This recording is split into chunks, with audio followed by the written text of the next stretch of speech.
Oh, what y'all know about that second line? What y'all know about that second line? How y'all doing, kings and queens? Peace and blessings to y'all, man. Look, I appreciate y'all checking in with me. This is King BMW. You're not welcome to my palace, man. Look, get comfortable, take your shoes off, lay back, you know what I'm saying? Relax. We about to get into this, man. I hope you bought your bowls, you know what I'm saying? Because we about to get into this good gumbo, man. Look, first off, I want to thank God for everything, man, because without him, nothing is possible. You know what I'm saying? Um, uh, Stop worrying about all these things that's going on that's here to distract us, man. We just gotta stay focused. We gotta stay focused. We gotta stay positive and stay peaceful. Protect your peace at all costs. I love y'all. Y'all stay positive. Now let's get into this. This first episode is me introducing myself to y'all, and because I want y'all to be comfortable with me. I want y'all to feel like family. So in order for y'all to feel like family, y'all have to relate to me. So for me to build a relationship with y'all, I'm gonna open up to y'all and tell y'all about who I am and where I come from and everything about me, man. Like I'm just gonna open up to y'all. So that's what the first episode is about. Every other episode is gonna be all of us, and we're gonna be in touch with each other, and we're gonna hold conversations about different subjects and different things that's going on in the world. But today, I want y'all to get comfortable with me. So get comfortable, sit back, you know what I'm saying, and enjoy as we take this trip down memory lane. Enjoy yourself. Now, I'm a young guy. I was born and raised in St. Rose, Louisiana. You know what I'm saying? I was that's a small city. You know, that's me when I was a little boy. That's a small city uh in Louisiana, right outside of New Orleans, right outside of how you doing, Kathy Black Miles?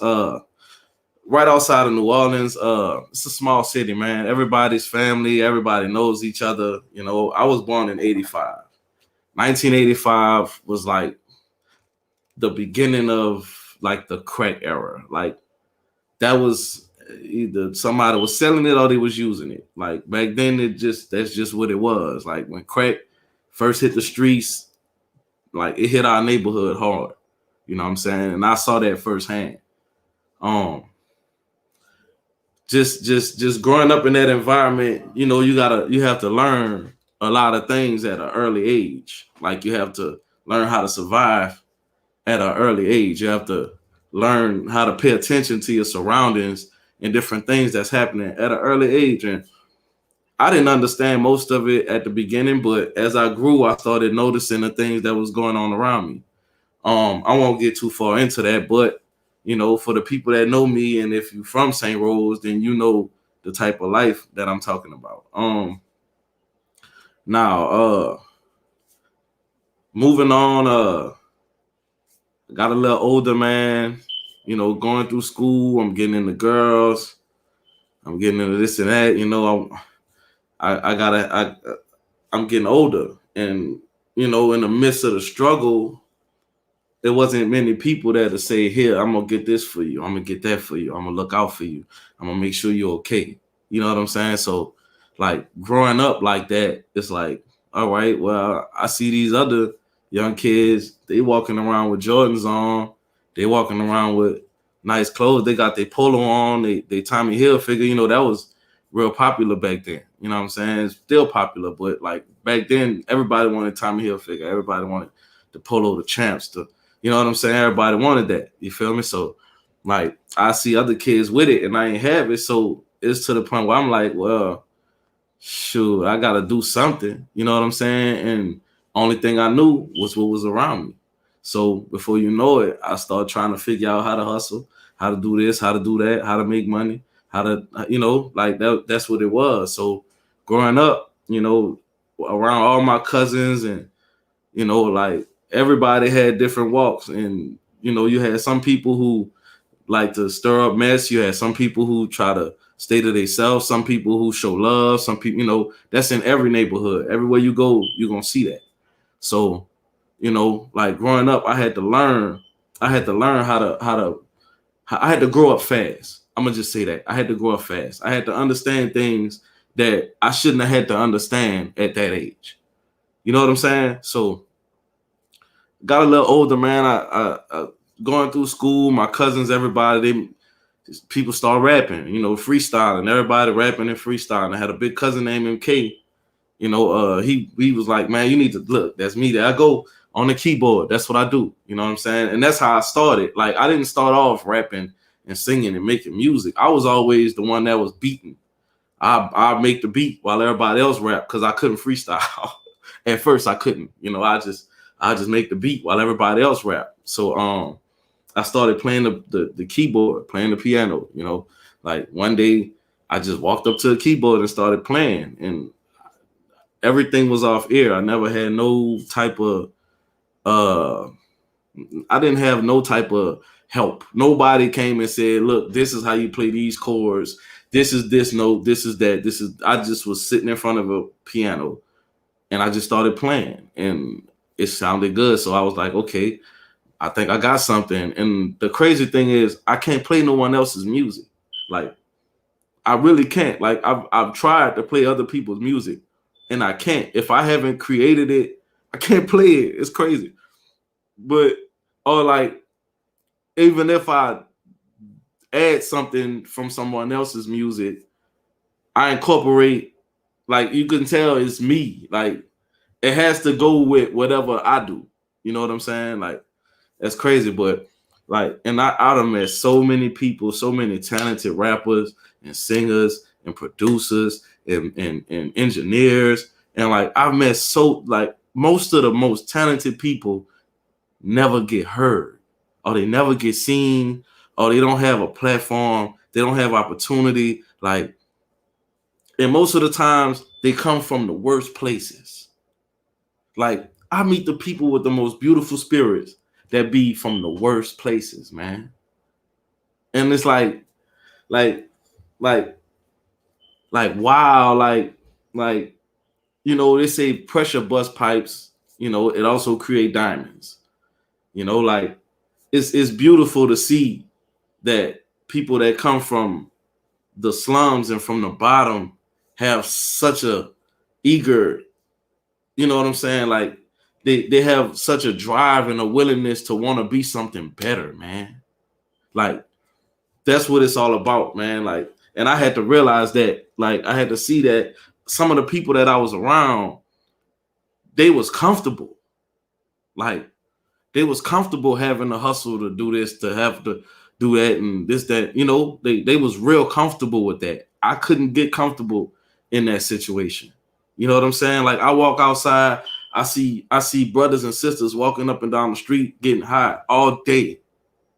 Like, that's it. There's nothing else to do. Like, they took all the parks out the neighborhood. They took the recreational center.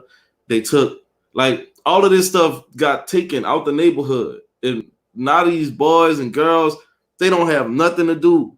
So they just walking around. And this before YouTube and this before the smartphones. This is before that. This is way before that. This before the flip phone. This when we had the cordless phone or the phone with the cord on it. Like, you had a house phone. We didn't have the things that they have now to occupy our time back then. So all we knew was what we saw. We see dudes outside hustling, making money and thugging, and they getting paid. And we looked up to that because we like, man, I ain't got no money. I see he getting money. Ain't nobody else showing me no other way to get money. So I'm going to do this. And that's what's happening right now in today's society. Like, that's happening with our young brother, our sons and daughters right now. They doing what they see because they don't have nobody to show them. And it's up to us to be that guidance to say, hey, look, that ain't the way, that ain't what's up. I done been there, I did that. We gonna move away from that.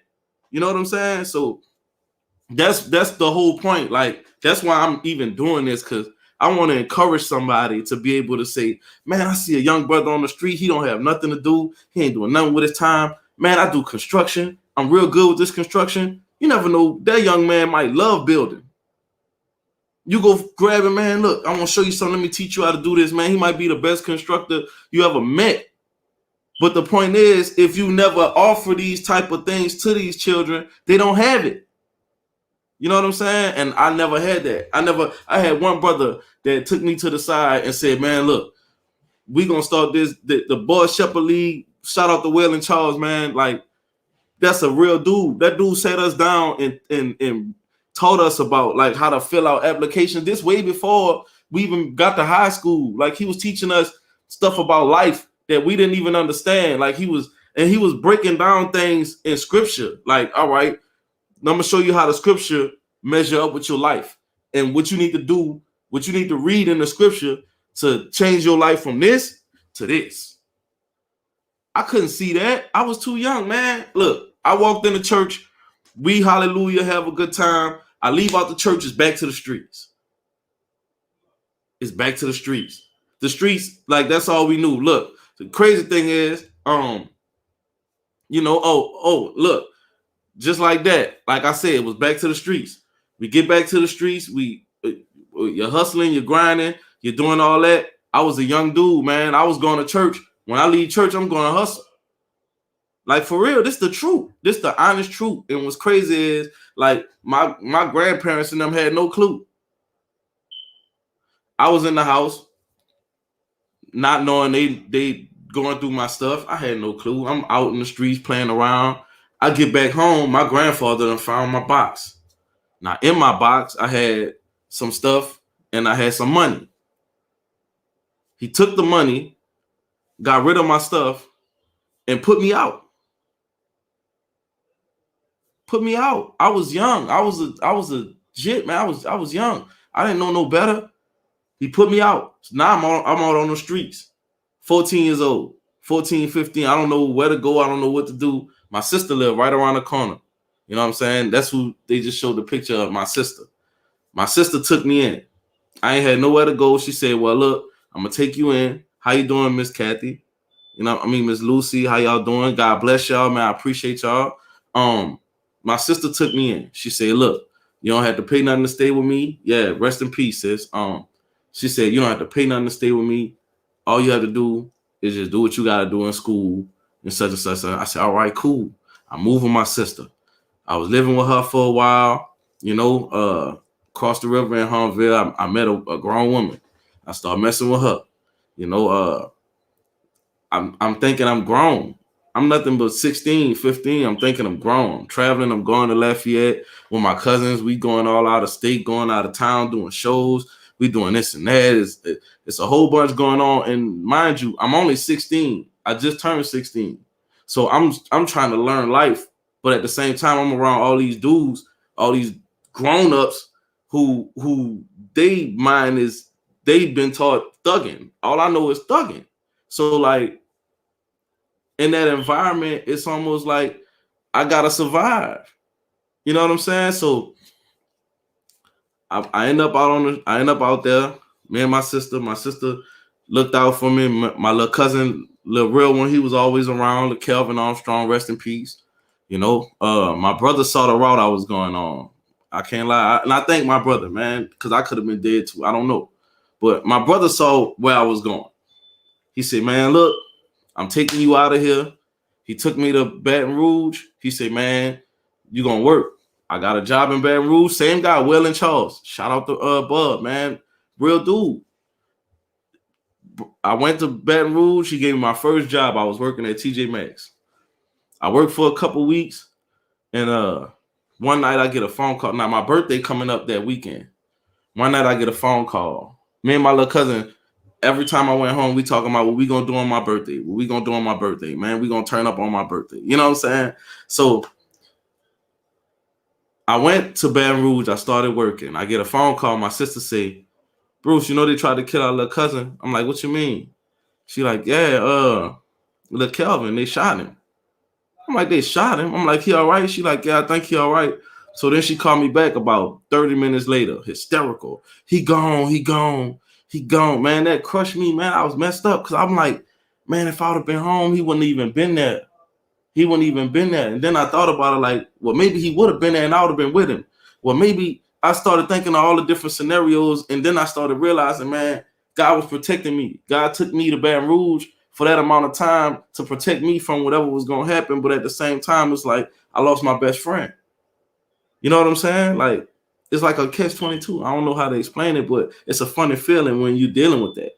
So then, from then, I said, all right, I'm still thugging. Like, after he died, I kind of was like, I don't care no more. I'm still thugging. I'm running the streets. Um, I'm still thugging, just running the streets, trying to figure out where I'm going in life. After that, I lose my sister. Boom. Like, I start pushing the music, like, after I lost my sister, like, that was the hardest day of me and my nephew's life, man. I remember, like, she died on Mother's Day, and that, like, really did something to my nephew, man. Yeah, that was like the hardest day of our life, man. After that happened, we just was like, everything was everything. He kind of went off, but that's life, And I understood. I just was there for him, like, I'm here for you, bro. Like, whatever you need, I'm here for you. And that's the way I kept it. All kind of stuff happened, man. Me and my nephew end up getting caught up in some nonsense. Like, people put our name in something we ain't had nothing to do with. Just lies, man. Like, when people don't like you, people will do anything to get rid of you. And this is real life. Like, you don't have to do nothing to people. You don't have to offend people. You don't have to do nothing just by existing. Like, for some reason, some people just don't like you. Some people just have a hidden hatred that they can't help but express. And some people are designed just to do that. Unfortunately, we had a congregation of people who felt like that towards us. Like, this is crazy. Like, a whole bunch of people felt like that towards us. And man, the police came and got us. I was facing 40 years in prison for something I had nothing to do with, that I knew nothing about. They put me all on the news. They put my car on the news. They put me and my nephew on the news. They did all of that stuff.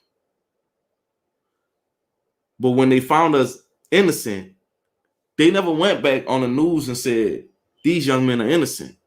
They didn't do it. But they put the car on the news, they put our face on the news, they put our name on the news, and they accused us of murder. But you never went back and said they're innocent. They've been released and they're innocent. We found out that it wasn't them. Like, why is it even set up like that? You know what I'm saying? So, moving on. After that, I said, you know what? I'm just gonna push my music. I start pushing. My sister told me this how my dreadlocks started. My sister on her deathbed, she said, man, I see you with long dreadlocks. And she said, once your dreads get long, God gonna bless you. I said, well, all right. I started growing. It's crazy because, yeah, that's my nephew, man. They messed over us and never cleared our name. And I don't like that. Like, I don't feel like that's right. You put us in danger. But like I was saying, I started pushing the music real hard. I was like, man, I gotta make it. I gotta push this music. I start pushing. I'm talking about, but it was gangster music. That's what I was into. That's what I knew at the time. That's what I thought was gonna work. So I'm pushing the gangster music, They started playing 2 of my songs on the radio. I got invited to the Essence Festival to open up. I went and did that. I met all kind of celebrities that night. And I made sure that everybody that I met had a CD in their hand. As you can see, me and Dougie Fresh on a picture. And that guy gave me a lot of advice. Him, Anita Baker. I talked to a couple people that night, and like, they all gave me advice. And the one piece of advice they told me was stay independent. They said, do not sign to these record labels. I said, wow. I said, well, why are they telling me this when the main thing all these artists saying is, get signed. You need to get signed. You need to sign to this label, sign to that label. I didn't understand it, but they was like, man, stay independent. You have freedom when you're independent. So I've been focused on that. I started pushing. I thought it was about to blow. All of a sudden, I made a song called Tell the Truth, where I said a lot of stuff that I guess a lot of people didn't agree with. I got blackballed. I couldn't do nothing anymore. None of my music couldn't get put out. It's crazy. Like, I got blackballed. But After that, I said, you know what? I'm not even gonna worry about it. I came home from jail. I switched everything. I said, you know what? I'm going to get baptized. I went and got baptized. I changed my whole life. I said, man, I sold my gun. I said, I'm not going through that no more. I'm not about to be stressing and worried and looking over my shoulder. I'm just gonna trust God. And that's what I did. I've been walking in there ever since then. I went all over, man. I said, you know what? I gotta reach these children. I gotta teach these children that it ain't about thugging, it ain't about being on the streets, it ain't about seeing who the toughest, it ain't about who got the most money, it ain't about none of that. We gotta teach these kids that it's about God, it's about being close to God, it's about being like finding love within yourself and loving yourself. Like, the reason why a lot of people don't love themselves is because it's an identity crisis. They don't know who they are. They don't know what their purpose is. So everything that they see that look like them, they hate because they hate themselves. You know what I'm saying? And that's a big problem that we deal with. Identity crisis is becoming a big problem within our community. We got to face these things. We can't run away from them.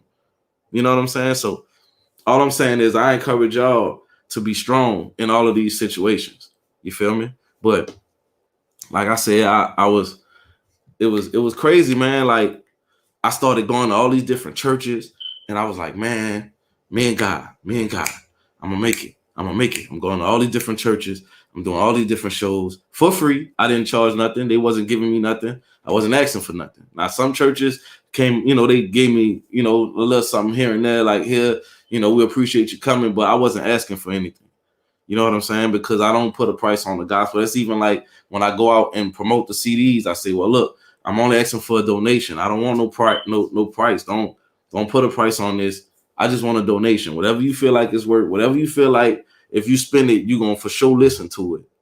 That's what I want. Like, I'm not, you know what I'm saying? Like, I just wanted people to get the message. So I went all over. We traveled to Kankakee, Illinois, and we went to all these different places, man. Christ Army. It's like 12 of us. We come together collectively and we travel. We go to different states and cities and to the worst places and pray for people and cast out, like, and get, like, we trying to get people away from the mindset of thinking, oh, I can't go there. Oh, I can't pray there. Oh, I'm weak if I pray. I'm weak if I love. You know what I'm saying? Like, we gotta break that. We gotta break that cycle. Some of these men are too masculine to even love. Like, how can we teach our children to build and come together and be as one if we can't love each other? We arguing and fussing every day and fighting, but we telling our children, oh, love one another, love your neighbor. Like, you can't do that. You can't do that. So I'm just trying to shed light on the situation. We went all over, you know what I'm saying? And I knew for sure, I said, well, since I'm doing it for God, I know I'm gonna make it. I know I'm gonna make it. I know I'm not gonna have to worry about things, this and that, and this and that. I made a song called All I Need Is You, where I'm saying I don't need the cars and clothes, money, no cell phones. I don't need none of that. All I need is God. And God was like, I'm gonna see if you really mean that. A lot of people don't understand why it took me so long to make it. It's because I asked for the hard road. Because I wanted to appreciate things. When I receive whatever it is that God has for me, I want to appreciate it. I don't want to take it for granted. I don't want to feel like, you know what I'm saying? Like, I want to appreciate these things, man. So I said, I'm going to put my all into what I'm doing for God. I'm going to put my all into this. You know what I'm saying? I'm going to put my all into this. I went to these churches, man. You know how I got, like, ain't no hurt like church hurt. When you go to different churches and you go to different places and you see how people treat some of these people, or like even me, like, because I rap, all because I rap about Jesus, because I rap about God, because I push the gospel through rap music, total turn off. Some churches, we don't want to hear that. We don't want nothing to do with that. Get out of here. Like, that's the reaction that I was getting. Like, some of the places I went, now, I'm not saying all churches was like that, but like some of them would invite me to come and do outreach. And then when I start rapping, and the children turned. Like this was crazy. I did a show for the children. They had a church in Baton Rouge. I won't say the name of it because it's not about doing that. And plus, it was one person. I'm out there. I'm performing for these kids. I did a song called "Keep Watching Over Me," and they had a bunch of boys in the back. And like after the song was over, they still were screaming, "Keep watching over me, over me, over me. Keep watching over me." And I'm like, yeah. So I'm amping them up, and they still going, man. Do you know these people came and stopped me and stopped those kids from praising God and turn Future on in the church? 30 sold to them a styrofoam. So I said, what in the world is going on? I think I'm in the wrong place. But like the point I'm making is like we got to do more than just cater to what these kids want. We got to know what they need. We got to give them what they need. Yeah, the music sound good, but it's poison. It's poison.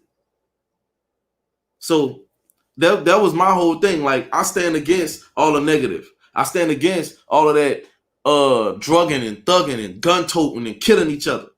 I'm the one that's standing against that. So if you willing to stand with me or rock with me on that, you more than welcome. I need as many people as I can to help me stand against this because this is bad. It's bad. And it's only getting worse. It's bad, bro. Like right now, when I was younger, they played music on the radio. You hear the music, they couldn't say certain things. Certain things you couldn't say. Now, all they do is blot out the curse words. It don't matter what else is being said, long as the curse words aren't heard. What? So what about the message without the curse words? It's the message. It ain't even like,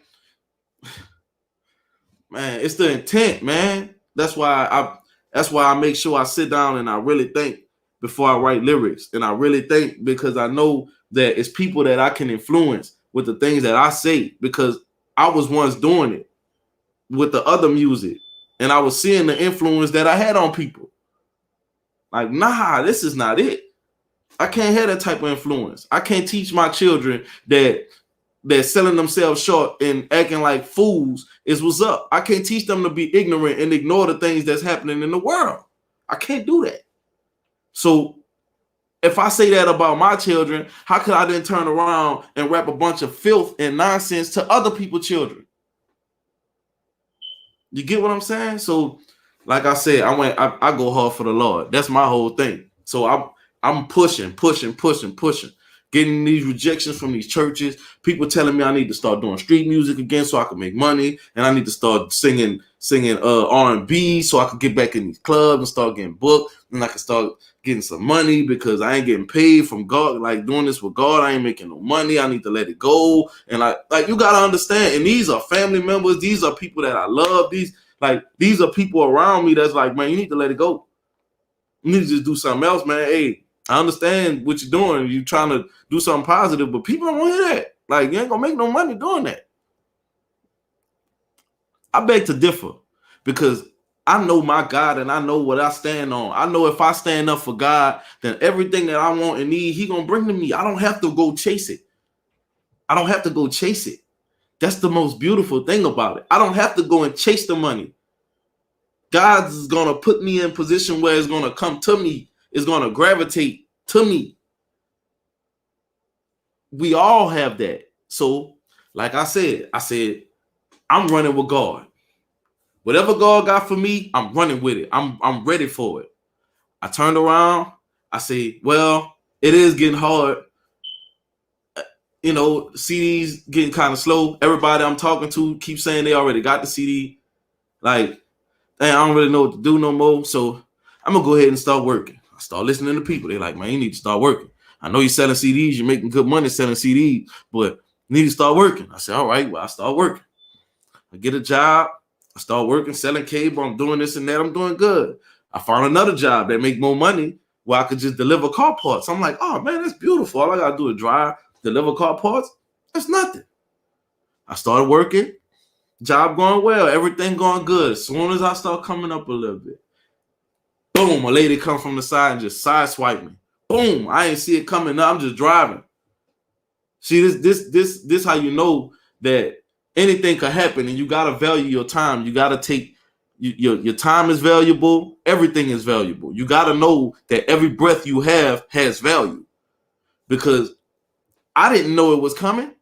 I'm just driving. The lady came, boom. When she hit me, the whole car turned, jerked me, twist my neck, all of that. So at first I was in shock, so I didn't feel nothing. They're like, "You all right? You could drive to the hospital?" I'm like, "Yeah, I'm all right. I could drive to the hospital." So I drove to the hospital. Car messed up and everything. I didn't want no ambulance because I didn't want no charge. You get what I'm saying? So I drove to the hospital. I get to the hospital. They did X-rays and everything. They said, "Well, we don't see nothing really wrong with you.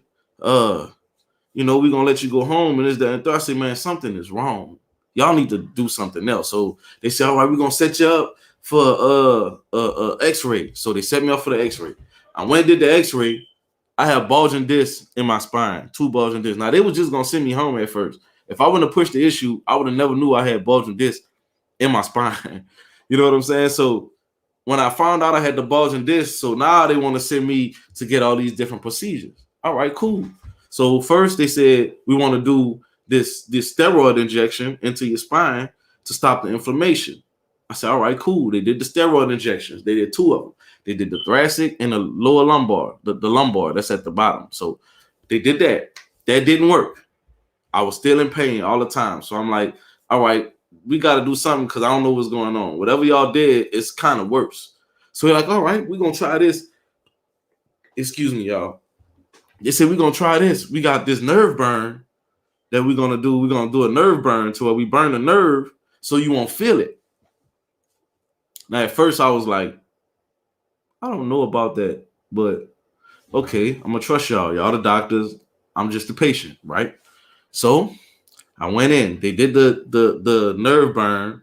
Now, when they do the nerve burn, they have to drill into your spine and kill a nerve. To burn the nerve, they have to drill and burn the nerve. Now, they're supposed to put you to sleep before they do that. They didn't put me to sleep. I was awake the whole surgery. And I'm moving and laughing because it hurt, but I don't know. To me, sometimes I laugh when I'm in pain. So they hit my spine. I'm like, okay, but I'm moving and I'm laughing the whole time. And they making jokes about me laughing, saying, man, this dude crazy. He laughing while he getting, but at the same time, I was supposed to be asleep. They were supposed to knock me out. You get what I'm saying? So a week later, about 10 days later, something like that, I have seizures. I have 2 seizures in my sleep. I don't know where it came from. I never had seizures before in my life. So I'm trying to figure out, why am I having seizures? I got up. I went to the hospital the next day. I'm feeling bad. I get to the hospital. I'm there. I tell them everything that's going on. They bring me in the back. I lay down. As soon as I fell asleep, I had 9 seizures, back to back. Back to back. Non-stop. I stopped breathing. Everything. They had to intubate me. They had to, run the tubes and everything because I couldn't breathe on my own. You know what I'm saying? So they intubated me. They ran the tubes. They did everything they had to do. So I was under for 4 days. I woke up the next day thinking it was the next day. I woke up after 4 days thinking it was the next day. When I woke up, I got tubes all down my throat. I got needles and everything all in me. I'm confused. I don't know what happened. So they took the tubes out of me and everything. They got me together.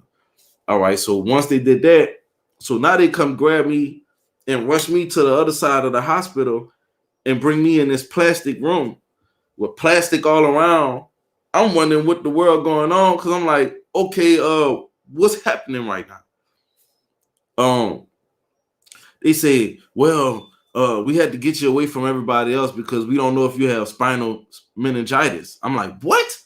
They're like, yeah, we got to make sure you don't have spinal meningitis. Now, I've never had any issues in my life. So I'm confused. They come back, they did another spinal tap. So they went in my spine again. Did another spinal tap to find out if I had meningitis. Found out I didn't have meningitis. Prescribed me this strong medicine. They gave me this medicine called levetiracetamine, whatever it's called. But they asked me to take 2,000 milligrams of this medicine a day. I'm not taking 2,000 milligrams of anything a day, and I'm sorry for saying it like that, but 2,000 milligrams of anything every day is not good for your body or your mind.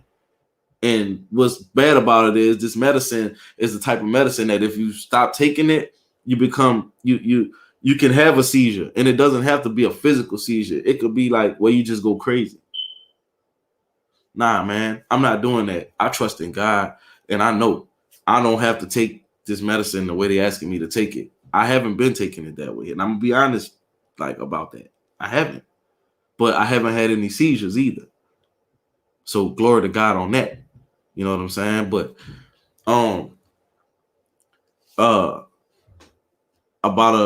after I had to, like, they was trying to pull a plug on me, really. They was trying to send me to New Orleans in the middle of me not breathing. I coded twice. When I was on the machine.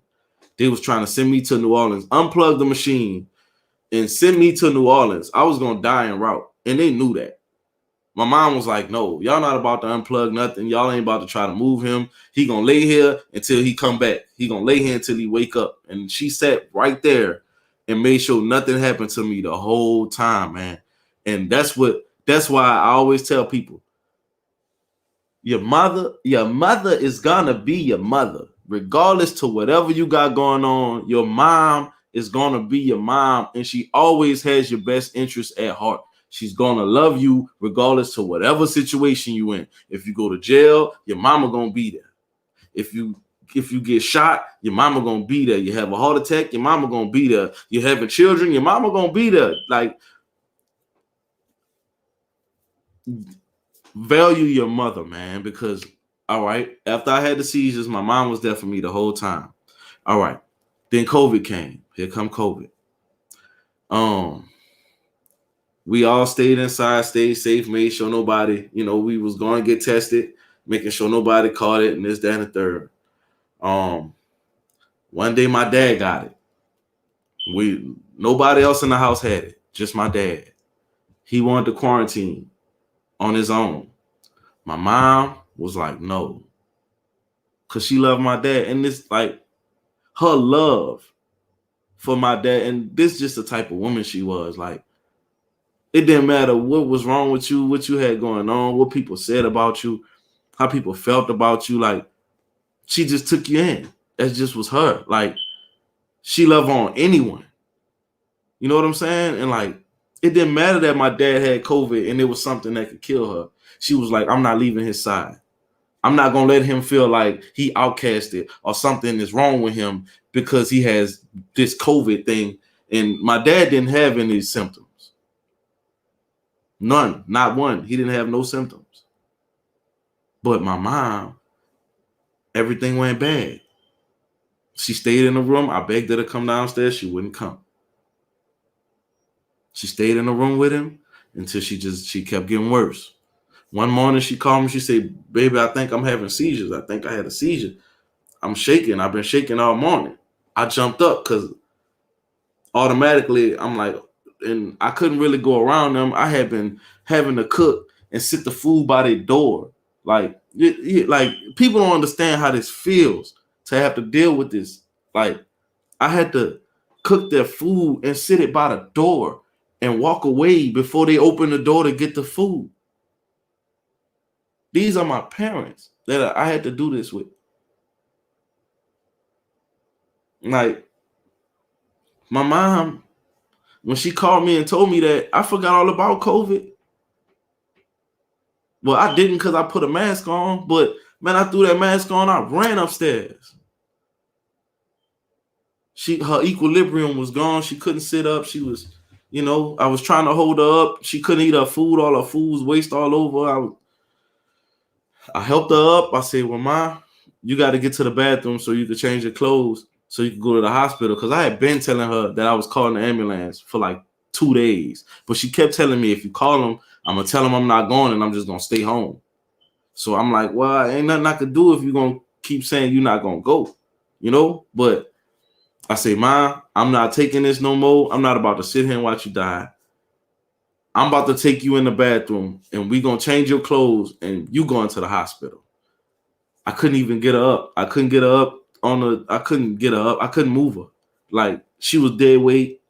She wasn't talking to me, nothing. So me and my dad, we trying to help get her up, and she tried that one last time. She straightened her legs out. And when she straightened her legs out, hold on one second.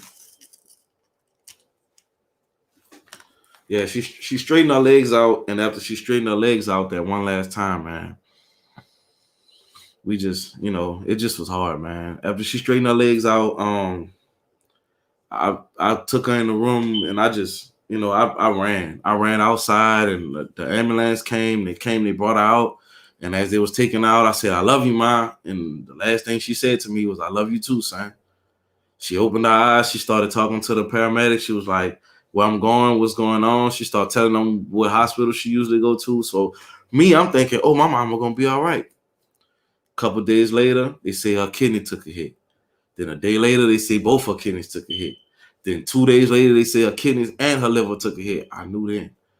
So then I'm sitting on the sofa. My dad got the call. I already knew. I broke out crying. I'm like, man, I already know.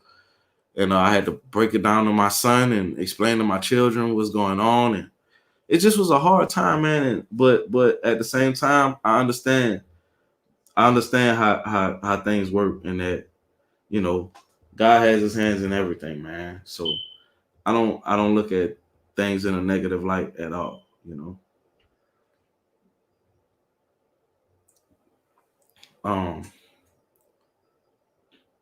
I was saying,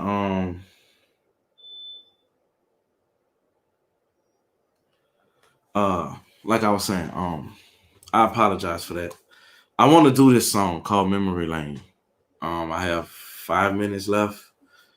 And I want to do this song for y'all. And I hope y'all enjoy it, man. It's called Memory Lane. It's pretty much, my story. And please enjoy the song. I'm about to play the song now. All right, 1 second. Yeah, that was a hard time, but I understand, man. To be absent from the body is to be present with the Lord. And I can't be selfish and keep my mom here. She was suffering and she was tired. She was suffering and she was tired. And I know right now she would be so proud of me just for being able to talk about it. Because for a long time, I couldn't even talk about it. So, I appreciate y'all, man. And like I said, we family.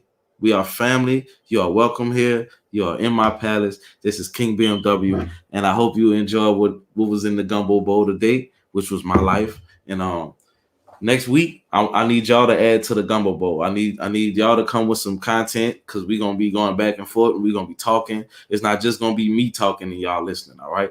So we're going to do this right. So let me play this song.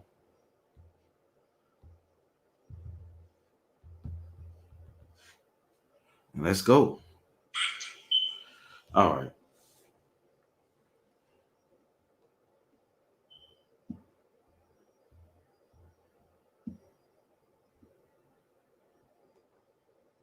Okay.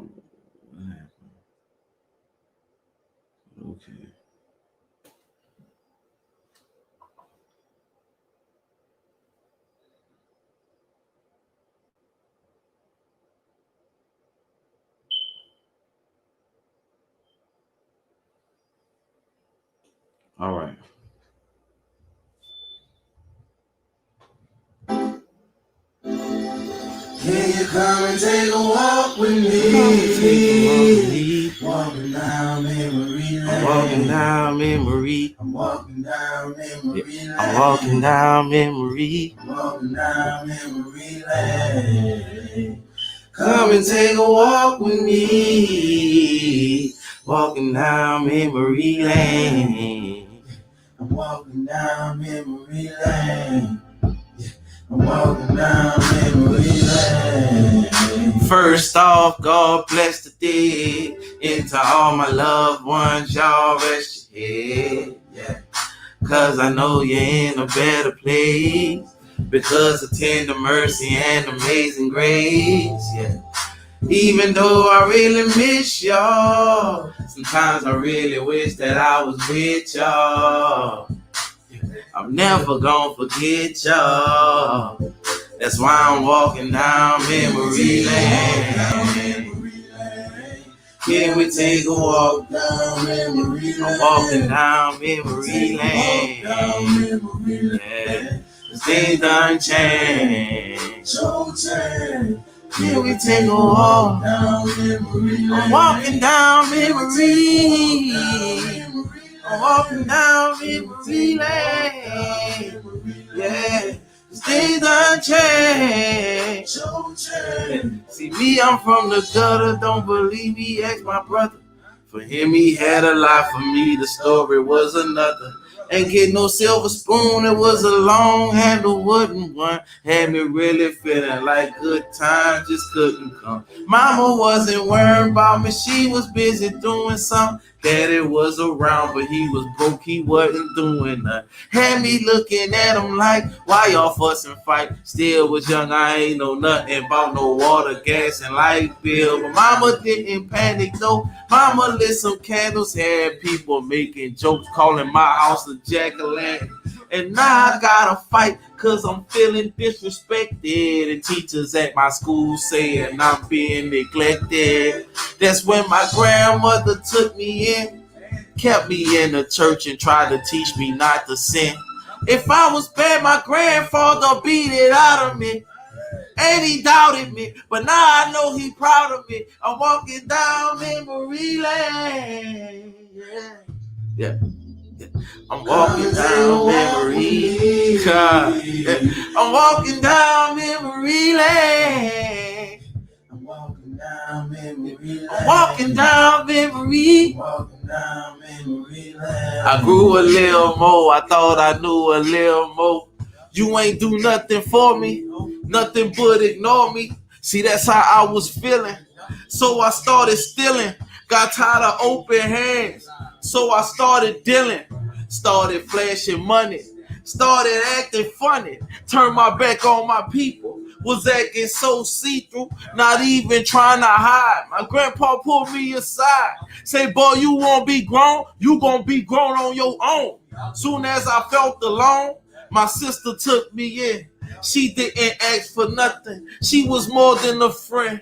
We was the black sheep. My sister felt my pain. And if you ask me, my sister felt the same. She took in real one too. He was in the boat with us. She used to tell us about God, play games and smoke with us. Man, I miss them both. That's why I don't want to really start. But I know they were God. So they live in my heart. So keep sleeping, friend, until we meet again. The suffering over, sis. You never weep again. I'm walking down memory lane. Yeah. Can we take a walk down memory lane? I'm walking down memory. I'm walking down memory lane. Yeah. Things done change. So change. Here we take a walk. Down memory lane. I'm walking down memory. I'm walking down memory lane. Yeah, cause things done change. So change. Oh, yeah. Yeah. Memory lane. You know what I'm saying? That's my life, man. Hey, thank y'all so much for tuning in. Peace and blessings, kings and queens. I appreciate y'all checking in. Make sure y'all check in next week to Royal Gumbo with King BMW. I'm out.